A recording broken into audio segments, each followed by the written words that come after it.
శ్రీమతే రామానుజన్మ అందరికీ దాసోహమండి.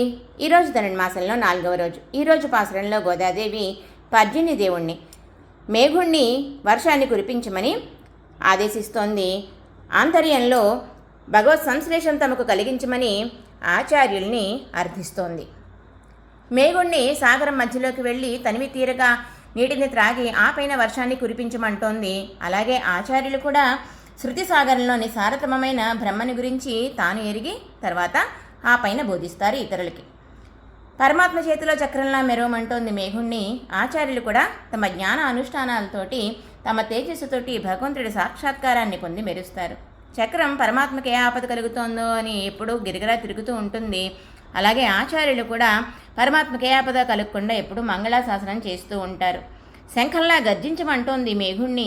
శంఖం పరమాత్మ నోటి నుండి వచ్చే వాయువుని ఆహారంగా స్వీకరించి గర్జిస్తుంది.